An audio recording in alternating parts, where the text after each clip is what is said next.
get gritty. You know, when you bunnies don't hop to my city. What the f***?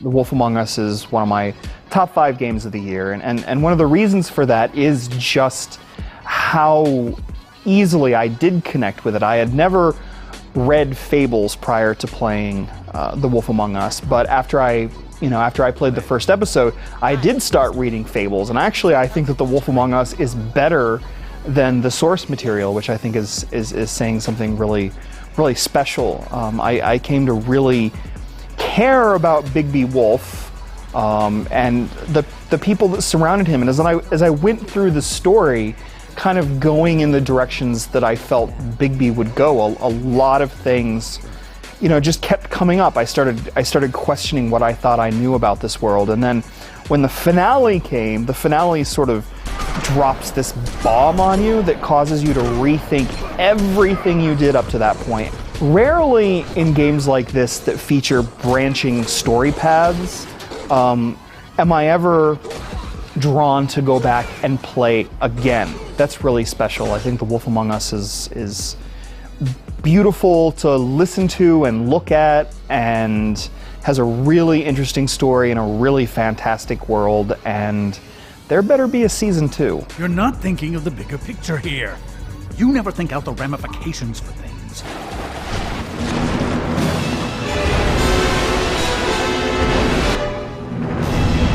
So the original Dark Souls remains my favorite game of its generation, but I gotta take my hat off to Dark Souls 2 for being still so wonderful on its own terms. It's easy to look at the places where it didn't quite meet the standards of the first game, but the fact that it stands so tall on its own is I think a remarkable achievement. I love the exploration, I love the tweaks they made to the combat and to the structure. I love how much diversity and variety there is in that game.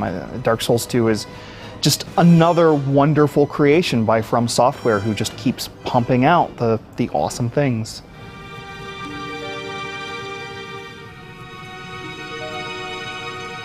So the first thing you notice when you play The Vanishing of Ethan Carter is how beautiful it is, and there's this moment where you come across a bridge that you end up crossing, and it's one of the most incredible sights in games this year. But more than that, and I think it's really, I think people jump on sort of this walking simulator bandwagon when it comes to games that are more about exploration and learning about story, but The Vanishing of Ethan Carter is just so much more than that. The way it puts together this incredible mystery, but also makes gameplay part of that, and sort of adds this supernatural element to the way you can look at information and bring it together by solving puzzles and by paying attention to what's around you. It's sort of this clash of the starkly beautiful and the starkly awful, and that's one of the things I really love about The Vanishing of Ethan Carter.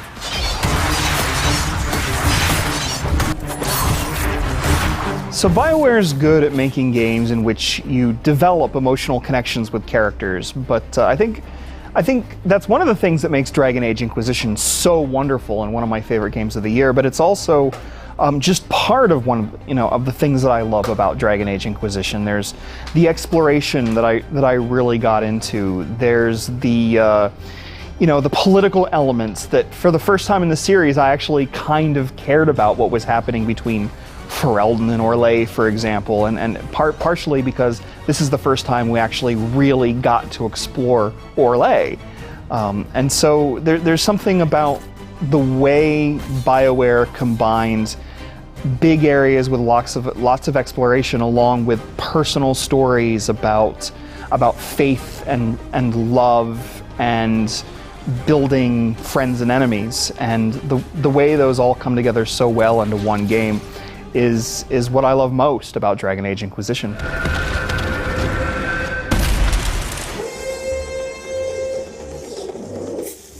And my favorite game of 2014 is Divinity Original Sin, and there's so much that I could say about this game and why I love it and why it stuck with me through the year, but not enough is said about the incredible combat and all of these things I've said about this game. But the combat's so good, the way you combine elements, the way you can... The amount of flexibility that you have between party members is one of the best things in terms of how you approach battle and how you can take an obstacle that seems so great. You know, how am I going to get through this battle? How am I going to defeat these incredible things? And then you end up finding a way, and it's not nearly what you think it might be, and it's not anything like the way you did it the last time. And it's just one of that combat, that turn-based combat, is just one of the best things about Divinity Original Sin. On top of the great exploration, and on top of all the surprises, and on top of how every step you take and every action you take is meaningful in some way. It's a game that stays with me, and a game that develops world through gameplay. And that's not something many RPGs manage to accomplish. I love that game with all my heart.